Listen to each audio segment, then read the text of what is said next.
ألم نشرح لك صدرك ووضعنا عنك وزرك. آگ کو انہی سے بھڑکایا جائے گا، جہنم کی آگ سے انہی کو جلایا جائے گا.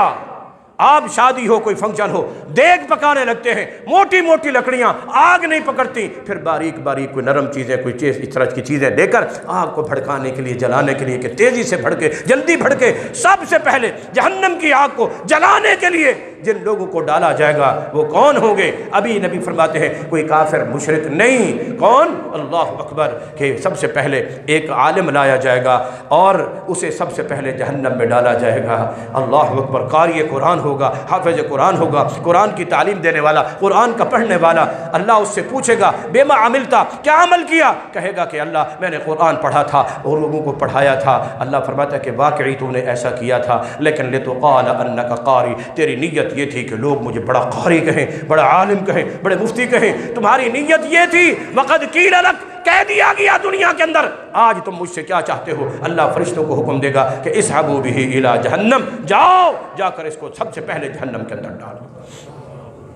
قرآن کا پڑھنا، قرآن کا پڑھانا ایسا عظیم عمل کہ خیرکم من تعلم القرآن وعلمہ، ایسا بہترین عمل کہ انما بعثت معلما. نبی فرماتے اللہ نے مجھے معلم بنا کر بھیجا. نبی کی ڈیوٹی ہی یہی تھی. یعلمہم الکتاب والحکمہ، جو ایک ایک حرف پڑھتا ہے اللہ 10 نیکیاں عطا کرتا ہے، اور پڑھانے والے کو تو اللہ اس کا اجر و ثواب اور زیادہ سے زیادہ عطا کرتا ہے. لیکن یہ پڑھنے والا، قرآن کو پڑھانے والا سب سے پہلے جہنم میں جا رہا ہے. کیوں؟ اس لیے کہ انما الاعمال بالنیات، کہ اعمال کا دار و مدار نیتوں کے اوپر ہے. جتنے بھی عمل کرو، جتنے بھی عبادتیں کرو، رب کو راضی کرنے کے لیے، دنیا کو دکھانے کے لیے نہیں، دنیا کے اوپر اپنا اثر ڈالنے کے لیے نہیں، اپنی شہرت اور ناموری کے لیے نہیں، اپنی کریڈٹ کے لیے نہیں، صرف اور صرف کس کو راضی کرنے کے لیے؟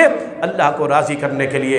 جب اس حافظ قرآن قاری قرآن کی نیت رب کو راضی کرنے کی نہیں، اللہ نے سب سے پہلے جہنم میں ڈال دیا. فرمایا دوسرا شخص لایا جائے گا. کون ہوگا؟ جو کافروں کے ساتھ لڑتے ہوئے قتل ہو گیا تھا. اللہ پوچھے گا بما عملتا، کیا عمل کر کے آئے گا؟ کیا عمل کر کے آیا ہے؟ وہ کہے گا کہ انی قاتلت فی سبیلک واستشہدت، اللہ تیرے راہ میں جہاد کیا، قتال کیا، کافروں سے لڑا، جنگ کی، جہاد جیسا اعلیٰ اور افضل عمل کیا، اور اتنا کیا حتیٰ کہ کافروں کو مارا بھی صحیح اور میں خود بھی شہید ہو کر آ گیا ہوں. اللہ فرمائے گا واقعی تو نے جہاد بھی کیا ہے، قتال بھی کیا ہے، تو شہید بھی ہو کر آ گیا، لیکن تیری نیت کیا تھی؟ کہ لتقال انکا شجاع، تاکہ لوگ تمہیں بہادر کہیں، مجاہد کہیں، یہ بڑا مجاہد اعظم، بڑا جہادی، بڑا یہ کرنے والا، وہ کرنے والا. تیری نیت اور ارادہ دکھلاوا تھا، نمود و نمائش تھی، دونوں کو بتانا تھا. اپنے نام بری اور شہرت کے لیے تم نے ایسا کیا، اللہ کو راضی کرنے کے لیے نہیں. اللہ فرشتوں کو حکم دے گا کہ سب سے پہلے گھسیٹ کے اس کو جہنم میں بھیج دو. تیسرا بندہ لایا جائے گا. کون؟ اس سے پوچھا جائے گا کیا عمل کیا؟ وہ کہے گا کہ اے ما ترکت طریق خیر قط الا انفقت فیہ، اللہ خیر کا، بھلائی کا، نیکی کا کوئی راستہ ایسا میں نے نہیں چھوڑا جہاں میں نے اپنا مال نہ خرچ کیا ہو. مسجدوں میں، مدرسوں میں، یتیموں، بیواؤں، سیلاب اور زلزلہ اور جناب ہسپتال بنانے میں، پانی لگوانے میں، کنویں کھدوانے میں، نلکے بنوانے میں، مدارس میں، یتیموں میں، بیواؤں میں، بڑے بڑے میں نے رفاہی کام کیے، بڑے بڑے میں نے فلاحی کام کیے، ہسپتال بنوا دیے، یہ کر دیا میں نے، وہ کر دیا. لیکن اللہ فرمائے گا واقعی تو نے کیا ہے، لیکن کس لیے کیا؟ لتقال انک جواد، تیری نیت یہ تھی کہ لوگ مجھے سخی کہیں، مجھے یہ کارنامہ میرا ہے، یہ کریڈٹ تجھے ملے. تیری نیت اور چاہت یہ تھی. تو آج مجھ سے تم کیا چاہتے ہو؟ اسحبوا بہ الی جہنم، اللہ فرشتوں کو حکم دے گا کہ اسے جا کر جہنم کے اندر پھینک دو. جب اعمال میں، عبادات میں، نیکیوں کے ان معاملات میں ریاکاری آ جائے، دکھلاوا آ جائے، نمود و نمائش آ جائے، شہرت آ جائے، للہیت ختم ہو، خشیت الہی ختم ہو، اخلاص ختم ہو، اخلاص نہ رہے، تو پھر یہ اعمال جتنی بھی ہیں ساری کی ساری، چاہے عقیدہ بھی صحیح ہو، عمل بھی وہی جس کا حکم اللہ نے دیا، طریقہ بھی وہی جو محمد الرسول اللہ کا، جب تک نیت خالص نہیں ہوگی اس وقت اللہ کے ہاں عمل قابل قبول نہیں ہوگا. 7ویں شرط اعمال کی قبول ہونے کی، کہ جن اعمال کو ہم ادا کر رہے ہیں ان اعمال کو ادا کرتے ہوئے ہمارا رزق حلال ہو، حرام نہ ہو. حرام، جامع ترمذی کی حسن حدیث ہے، رسول اللہ فرماتے ہیں ان اللہ طیب لا یقبل الا طیبا، اللہ خود بھی طیب پاک ہے پاکیزہ اور حلال مال کے ساتھ کی ہوئی عبادت کو قبول کرتا ہے، حرام مال کے ساتھ کی ہوئی عبادت کو اللہ قبول نہیں کرتا۔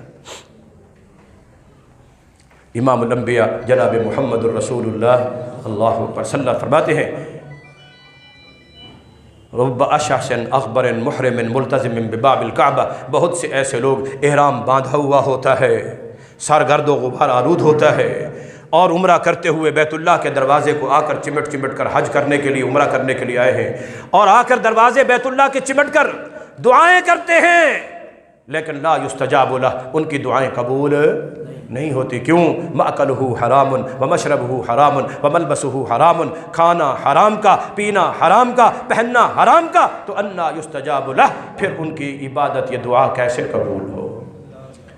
حرام مال کے ساتھ نبی فرماتے ہیں صلی اللہ علیہ وسلم، جب کوئی شخص حج کا احرام باندھتے ہوئے ابھی یہاں پر کھڑے ہو کر احرام باندھ کر پہلی دفعہ لبیک لبیک کہتا ہے، عرش سے آواز آ جاتی ہے لا لبیک لک لا لبیک، وہاں جا کر جخ مارتا ہوا حرام واپس آ جاتا ہے، حرام کے مال سے کیے ہوئے، رشوت کے مال سے، دھوکے کے مال سے، ناحق مال سے، غصب کیا ہوا مال، بہنوں کی وراثتیں کھا کے، بیویوں کے حق مہر کھا کے، بہنوں کی جائیدادیں کھا کے یہ حج کرنے کے لیے جا رہے ہیں، ایسے حج کا کوئی اجر اور ثواب نہیں۔ ابھی پہلا قدم اٹھاتے ہیں، اللہ کی طرف سے آواز آ جاتی ہے لا لبیک، تیری کوئی حاضری قبول نہیں ہے، جا جخ مار۔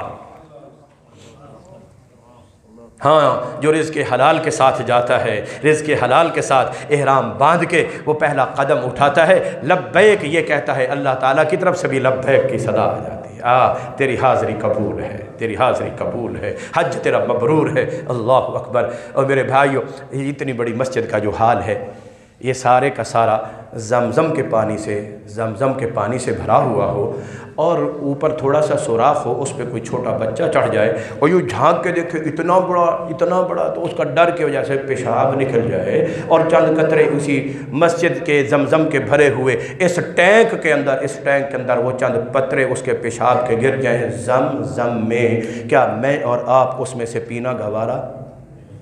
بولے، پینا گوارا؟ اس پانی سے کبھی زمزم کا ہے؟ آٹا گھر کا پکانا گوندھنا گوارا؟ ہانڈی میں ڈالنا گوارا؟ چائے میں استعمال کریں گے؟ چلو اس سے وضو کر لیں گے، وضو نہیں تو استنجا کر لیں گے، اگر کسی نے غسل جنابت کرنا ہے کر لے گا، پاک ہو جائے گا جی۔ جب اتنے بڑے ٹینک میں چند قطرے پیشاب کے ناپاک چلے گئے، اس سے وضو جائز نہیں، پینا جائز نہیں، ہانڈی میں ڈالنا جائز نہیں، آٹا گوندنا جائز نہیں، غسل وضو اس سے جائز نہیں، تو میرے اور آپ کا جتنا مال حلال کا بھی ہو اور اس کے اندر تھوڑا بہت حرام کا بھی ساتھ مل جائے، ساتھ مکس ہو جائے، تو کیا خیال ہے جی؟ نہیں، خیر صلی اللہ، کوئی گال نہیں جی، مجبوری ہے، ساری دنیا ایویں کریں دی پئی ہے، اساں کوئی نویں ہے، ہر کوئی تو جناب بینکیں کو چاہتی کھڑے ہیں، واسطے سارے کہتے ہیں، فتوے سارے واسطے، مولوی بھی گاجا کشتے تے گھدی ودن، مسئلے سارے واسطے جی۔ جٹ بیچارہ شودا جدے پلے کشہ کہنی، او کھاد ہی نہ گھنے چاہ شودا ہے۔ اللہ اکبر۔ جب تک رزق حلال نہیں ہے، خوراک حلال نہیں ہے، پہننا حلال نہیں ہے، پینا حلال کا نہیں ہے، اس وقت تک کوئی عبادت اللہ کے ہاں قابل قبول نہیں۔ فَلَا نُقِيمُ لَهُمْ يَوْمَ الْقِيَامَةِ وَزْنًا، اللہ فرماتا ہے کہ ہم قیامت کے دن ایسے لوگوں کے اعمال تولنے کے لیے ترازو بھی نہیں اٹھائیں گے، وہ ضائع اور برباد۔ حبطت اعمالہم فی الدنیا، حبطت اعمالہم، ان کے عمل ضائع اور برباد۔ عمل کرتا ہے انسان کس لیے؟ جنت میں جانے کے لیے، لیکن ذالک جزاؤہم جہنم، ان کی سزا کیا ہوگی؟ جہنم۔ عاملۃ ناصبہ تصلی نارا حامیہ۔ اللہ سے دعا ہے اللہ صحیح انداز میں ہم سب کو ایسی چیزیں سمجھنے کی توفیق عطا فرمائے جن سے اعمال ضائع اور برباد ہوتے ہیں، اور ایسی باتیں ہمیں سمجھنے کی توفیق عطا فرمائے جن سے اعمال محفوظ ہو جاتے ہیں۔ ایک جاتے جاتے 7 تو نہیں بج گئے؟ میرے سامنے جڑی گھڑی ہے نا جی، ایک حدیث سنا دوں اگر آپ پسند کریں تو جی، سننا ہے نا، بس سنن دا شوق ہے، عمل اما لے لے انشاءاللہ مولوی کو ٹائم گنو نا سی جلسے دا فلانی تاریخ مولوی آکھے انشاءاللہ مولوی دی انشاءاللہ کچی پکی ہونی ہے تو تمہاری اپنی انشاءاللہ جی امام الانبیاء جناب محمد الرسول اللہ صلی اللہ علیہ وسلم فرماتے ہیں کہ قیامت کے دن کچھ لوگ آئیں گے، ان کے اعمال اور ان کی عبادات اتنا زیادہ ہوں گی کہ جتنا جبال تہامہ کے پہاڑ ہیں، تہامہ کے جو تہامہ کے پہاڑ ہیں نا وہ نجد کے علاقے سے شروع ہوتے ہیں اور پھیلتے پھیلتے یمن تک چلے جاتے ہیں، بڑے اونچے بڑے لمبے چوڑے۔ فرمایا ان کے اعمال، ان کی حسنات ہوں گی، نیکیاں ہوں گی، امثال جبال تہامہ کے پہاڑوں کے برابر ان کی نیکیاں اور نیک اعمال ہوں گے، لیکن سارے کے سارے عمل اللہ تعالیٰ ضائع اور برباد کر کے اڑا دے گا، سارے کے سارے عمل۔ صحابہ نے پوچھا اللہ کے رسول ایسے کون سے بدبخت ہوں گے؟